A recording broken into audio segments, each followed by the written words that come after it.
The neon lights on Ocean Drive pulsed like a slow heartbeat, washing the Miami Strip in cycles of violet and electric teal. Jason Statham rolled his shoulders beneath a casual linen blazer, feeling looser than he had in months. Production on Black Tide had wrapped early. The grueling stunt schedule, press junkets, and endless interviews were finally in the rearview.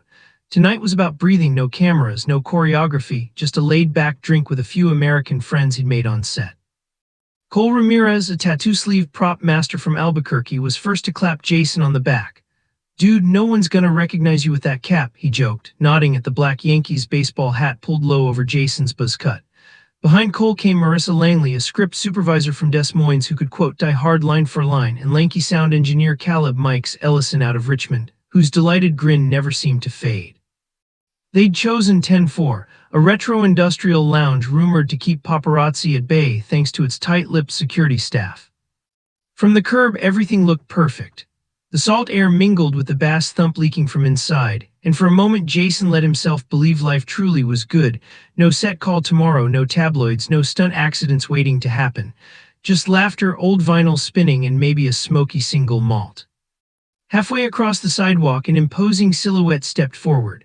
The bouncer, name tag reading Hank in block letters, was the sort of man bars hire to warn off trouble before it starts. 6'5", brick-thick shoulders, and a jaw that looked welded from spare parts.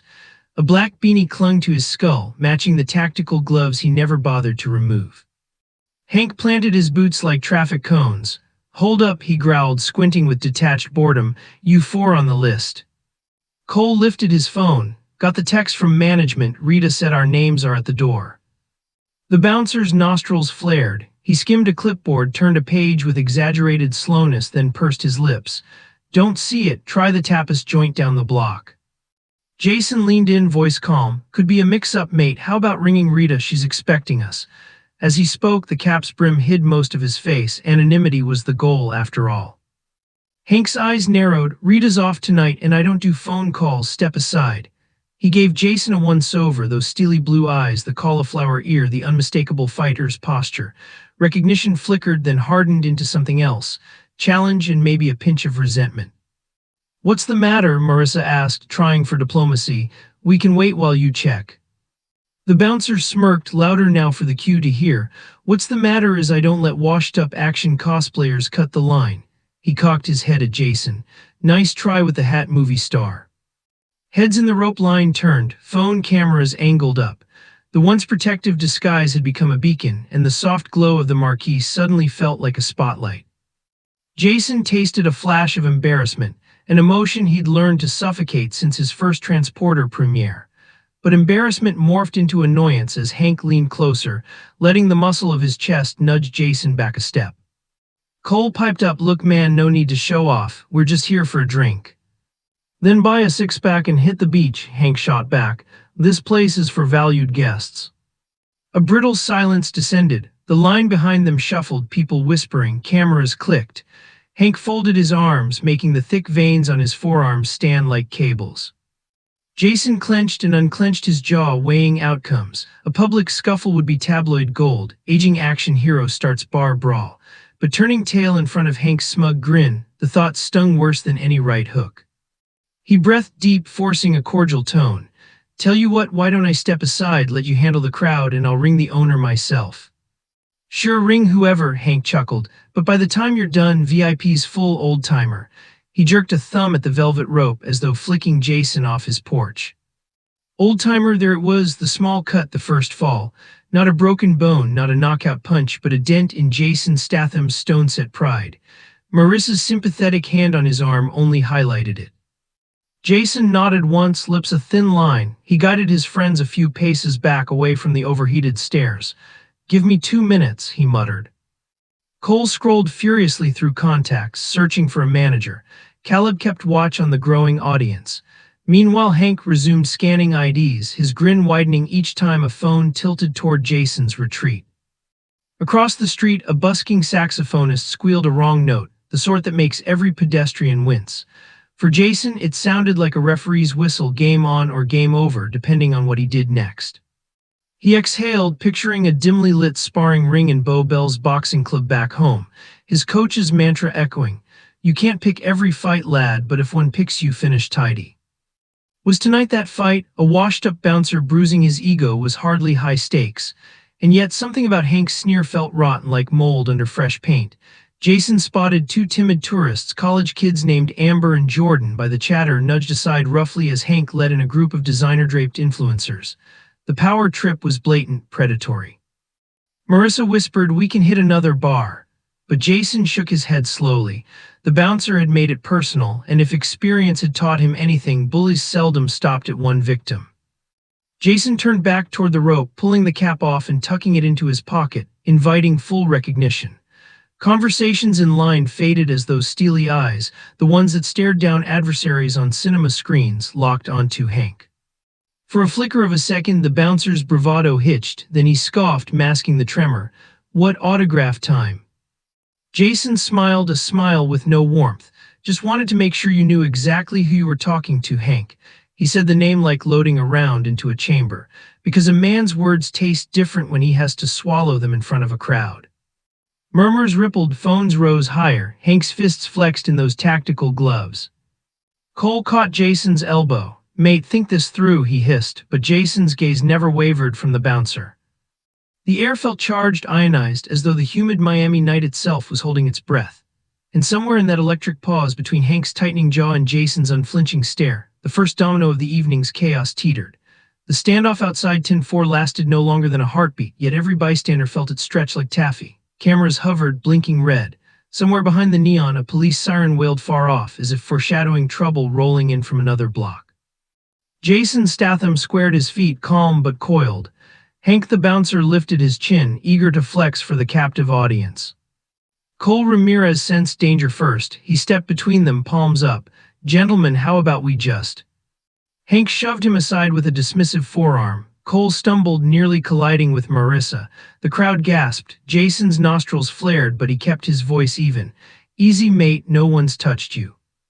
Yet, Hank's lips curled, revealing a gold canine tooth that glinted under the bar sign. "But you mouth off one more time, and I'll show these in-stock kids what a real knockout looks like." "That a fact?" Jason asked, folding his blazer cuffs back, exposing corded forearms inked with faint scars, souvenirs from years of stunt work and bare-knuckle training. The audience reacted with a low, collective ooh, sensing the temperature spike. At that moment, Rita Caldwell, 10-4's assistant manager, a petite woman in chunky glasses and a cyan pantsuit, burst through the side door, phone to ear. "Hank, I swear if you started another scene." Her eyes landed on Jason, widened, then flitted to the crowd. "Mr. Statham, I'm so sorry. You and your party are of course on the list. Please come in." "Problem solved. Not tonight." Hank bristled, humiliation heating his cheeks. "Hold up," he barked. "House rules. Once I deny entry, nobody undercuts me, not even you, Rita." Rita's jaw dropped. "We talked about this power trip nonsense. You're on your last strike." Hank ignored her, his gaze bored into Jason, searching for weakness. "Tell you what, Hollywood, you think you're tough, prove it. 1-minute exhibition right here in the alley. You land a clean hit, you walk in. You don't, you and your group vanish." A ripple of anticipation crackled through the crowd. Caleb Mikes Ellison whispered, "Jay, this screams lawsuit, let's bail." But Jason's sense of justice outmuscled caution. He'd seen men like Hank before, security guards whose egos grew faster than their resumes. Bullies needed public lessons. Jason exhaled, a friendly round, no broken bones, no lawyers. "Scout's honor," Hank smirked, tapping the dull tip of his glove to the security camera above the door, an unspoken dare. Jason read the sign, "CCTV recording for your safety." He almost laughed, nothing tonight felt safe. Rita sputtered, "This is insane." "It's settled," Hank announced, stepping into the narrow alley beside the club, lined by dumpsters and flickering Edison bulbs. The crowd rearranged, phones overhead like periscopes. Jason followed, shrugging off his blazer. Cole scooped it up nervously. "You sure?" he murmured. Jason offered a wry grin. "Mate, it's not my first dance." They faced off on greasy pavement speckled with bottle caps. A bartender named Terry T-Bone Watkins volunteered to count time on his smartwatch. 60 seconds, touch gloves," he gestured. Hank slapped Jason's knuckles perfunctorily, then lunged without warning. Cheap shot number 1. Jason pivoted, Hank's fist brushing linen where a rib had been. The bouncer's momentum carried him past, skidding on damp concrete. The crowd roared. Hank straightened, embarrassed. He swung again, a looping right hook telegraphed from Miami Beach to Key West. Jason dipped, guiding the punch over his shoulder. He answered with a body jab, light, instructional, but firm enough to thud. Hank wheezed, surprise blooming in his eyes. 35 seconds left. Jason circled, feet whispering over litter. He'd sparred with UFC champs, Muay Thai legends, and Olympic wrestlers for film realism. Hank's technique was all barroom bravado and gym mirror curls. Still, size equals danger. One lucky haymaker could end the night and Jason's reputation. Hank lunged again. This time Jason caught the incoming wrist, redirected, and hip-tossed the bigger man onto a damp cardboard box that exploded in a puff of packing peanuts. The phones tilted down, gasps blended with giddy laughter. 20 seconds left. Hank scrambled up, furious, cheeks scraped. He charged like a linebacker, arms wide for a bear hug. Jason backpedaled, clipped a recycle bin, lost footing, first genuine error. Hank seized the opening, both arms clamping Jason's torso. They crashed into a graffiti-tagged wall. The impact rattled Jason's teeth. 15 seconds. Hank pressed forearm to throat, leverage crushing Jason's windpipe. Veins bulged in both men's necks. Jason's vision blurred, stars popping. He hammered elbow into Hank's ribs once, twice until grip loosened. Jason slipped free, coughing. 10 seconds. Anger licked the edge of Jason's composure. He feinted low, drew Hank's guard, then whipped a left hook that stopped a hair shy of the bouncer's jaw. Complete control, muscles frozen mid-strike. Hank blinked, eyes crossing, expecting impact. Jason tapped the tip of Hank's nose instead, like flicking a domino. 5 seconds. The gesture achieved what force could not. It exposed Hank's insecurity before 100 lenses. Murmurs of he toyed with him ricocheted through the alley. 3, 2, 1. T-Bone's watch beeped. Time. Jason stepped back, chest rising, falling. He offered his hand. Good round. Hank slapped it away, cheeks purple. Lucky shots, old man, but wrists trembled, the crowd saw. Cole whooped, Marissa clapped, Caleb fist pumped. Rita exhaled, relief and awe intermingling. Officially, Jason had landed a clean hit, or at least a humiliating tap. Under Hank's rules, entry was earned. Rita signaled them toward the side door. Yet pride doesn't heal as fast as bruises. Hank yelled, nobody goes anywhere. That was a joke. Rematch, full contact, no clock. He shoved T-Bone aside, reaching under his jacket. Metal flashed, a collapsible baton snapping to full length with a chilling shot chunk. The crowd recoiled. Jason's friends froze. Caleb whispered, he's lost it. Rita snapped, Hank, you're fired. Security, call 911. Hank's grin twisted, I am security. He swung the baton at Jason's kneecap. Jason leapt back, the steel whooshed through empty air, cracking against brick. Chaos erupted, tourists screamed, phones wobbling. Jason's reflexes flared. He parried the next strike with a forearm block that jolted bone. Pain pinged up his arm, but he stayed upright. Cole tried to help. Hank elbowed him, sending him sprawling. Caleb sheltered Marissa behind a dumpster. Jason's mind raced. This was no exhibition. This was assault with a weapon. Winning meant neutralizing Hank fast without leaving the bouncer maimed. Hank slashed horizontally. Jason ducked, felt wind rake scalp. He closed the distance, trapped Hank's baton arm against his own chest, and pivoted, a jiu-jitsu arm drag. The weapon clattered onto concrete, skittering under a parked Vespa. Hank roared, swinging free fist. Jason slipped left, delivered a sharp palm heel to Hank's sternum. Air whooped from lungs. Hank staggered backward, collapsing onto trash bags. Sirens grew louder, real and near. Jason didn't press. Instead, he stood over the fallen bouncer, voice steady but deadly quiet. That's twice you've written checks your ego can't cash. Next deposit costs you more than pride. Hank glared up, fury flickering into stark fear as blue lights strobed at the alley mouth. Miami police cruisers screeched curbside. Officers poured out, guns holstered but hands hovering. Rita waved them down, babbling explanations. An officer named Sergeant Dana Whitaker approached Jason. Sir, you injured? I'm fine, Jason said, breath even now. He nodded toward Hank, who was being cuffed by another cop. He pulled the weapon. Dana eyed him, recognition dawned, but professionalism held. Need a statement, inside, away from the crowd. Jason agreed, glancing at his friends. Cole held an ice pack to his elbow. Marissa trembled but managed a grateful smile. Caleb filmed discreetly, evidence ready if needed. As police guided them toward the cruiser for formality, a hush settled over the alley, a stunned silence after the storm. Hank shouted obscenities from the back seat, voice cracking. No one paid him heed. Jason caught his reflection in a bar window, shirt torn, throat reddened, eyes blazing. Tonight had started as a simple drink, now pap photos and police reports loomed. Worse, he sensed deeper fallout brewing.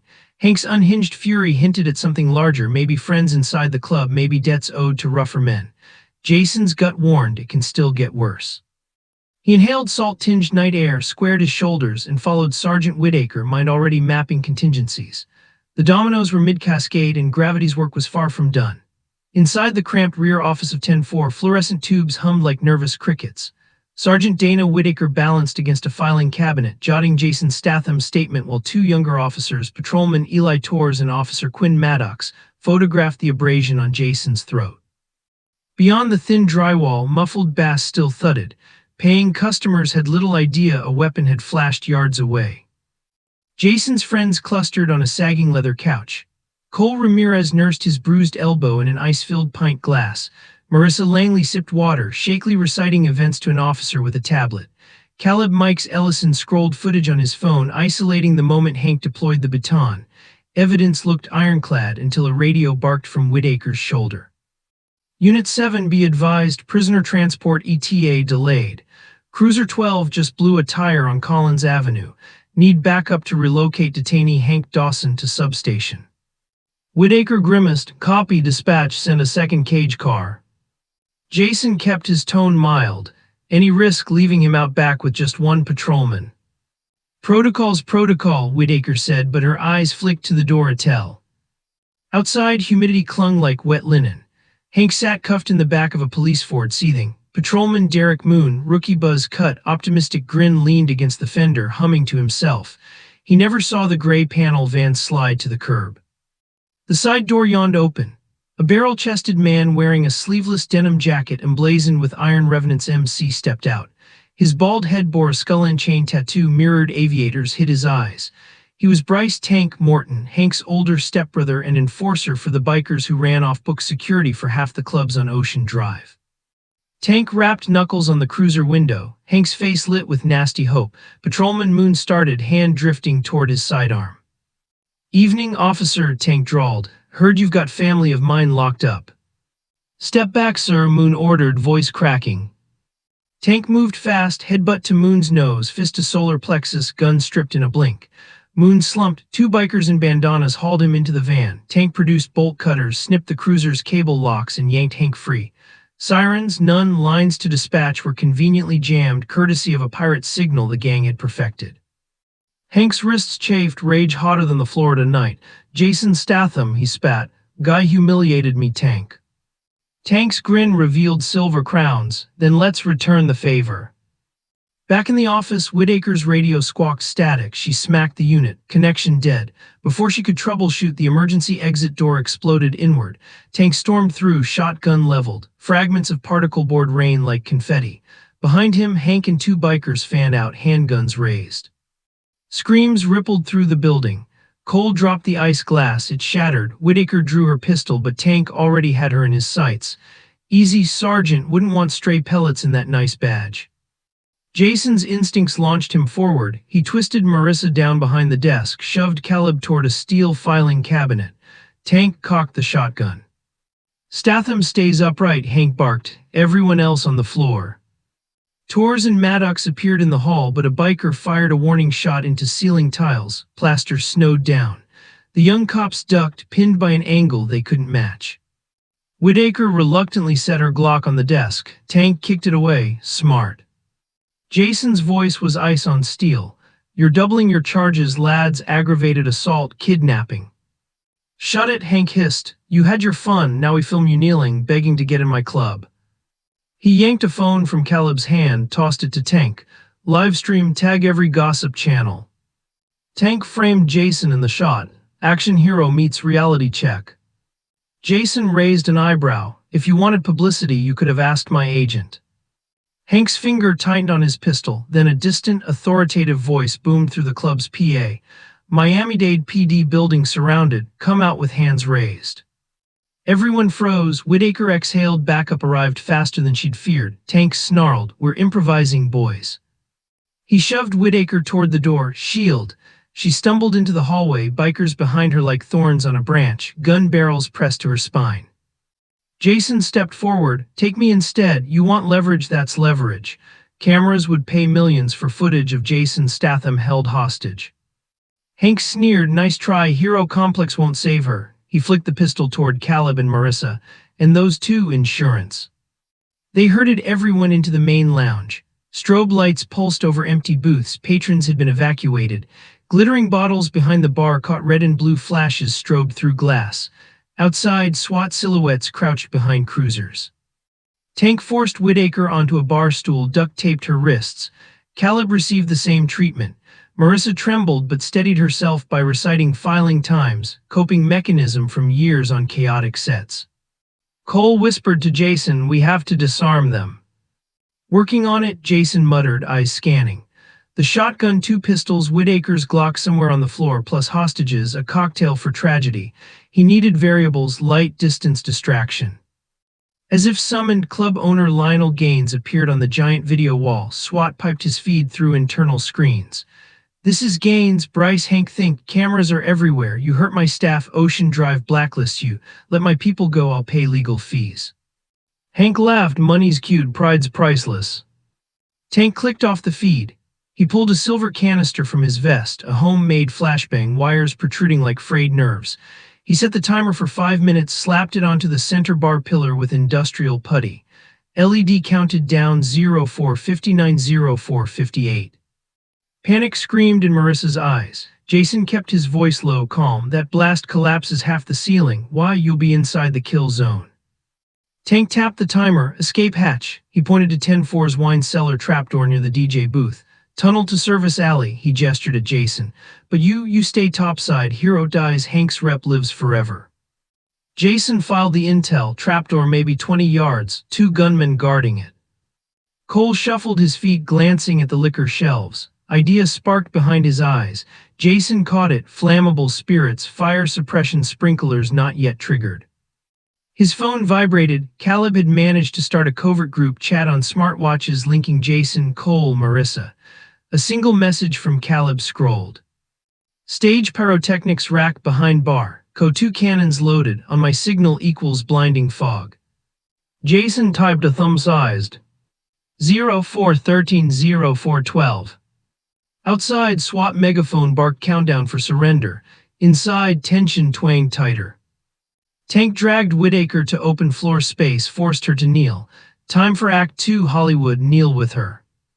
Jason walked forward slowly. Hank shoved the pistol against his ribs, faced the camera. Cole eased behind the bar under guise of fear. Caleb tilted his head, waiting for line of sight. 0347. Jason knelt, meeting Whitaker's eyes, silent apology. He observed. Tank's shotgun barrel dipped slightly when he gloated. Hank's pistol hand twitched toward camera lens, nervous vanity. The biker on cellar hatch, Ricky Fuse Delgado, toyed with a butterfly knife board. Variables set. Caleb counted under breath, 3-2. He jabbed a hidden console. Co-2 cannons detonated, belching dense white fog across dance floor. Strobe lights fractured haze into blinding shards. Tank cursed, firing blindly, buckshot shredded LED panels.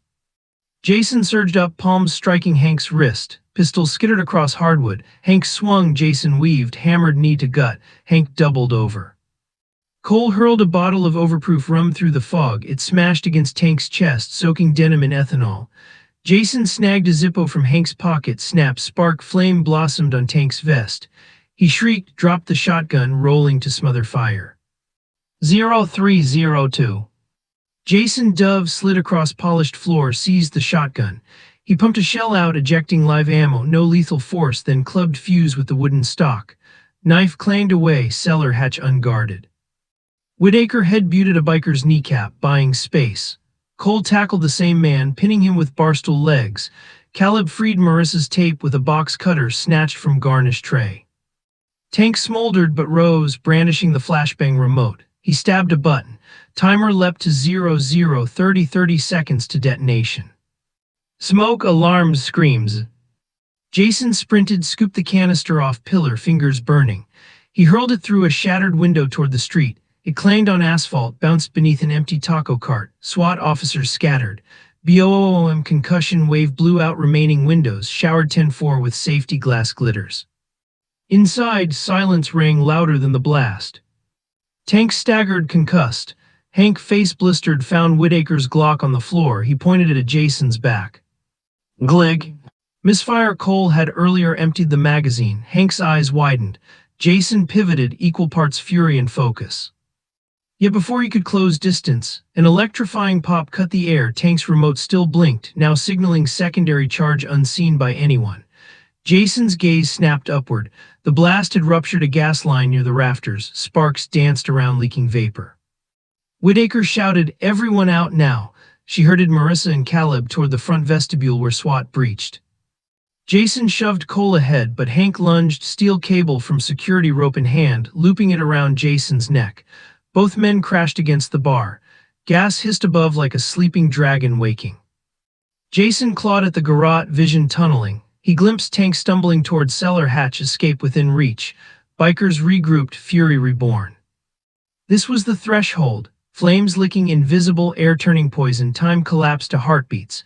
Surely it can't get worse, Jason thought, just as a chorus of muffled explosions boomed under the street. Tank's crew sabotaging cruisers outside, sending flaming debris through shattered entrance.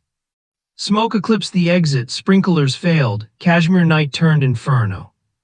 Jason's lungs screamed. He felt Hank's cable-bite skin, smelled scorched rum, heard SWAT shouting orders they couldn't enforce. The dominoes had fallen and Jason was pinned beneath their weight with seconds of oxygen left. Hank's steel cable dug into Jason's wind-scorched neck, every heartbeat a hammer strike. Flames slithered across the room-slick floor, chasing broken neon like serpents after prey. Above them, the ruptured gas line hissed louder, pregnant with ignition.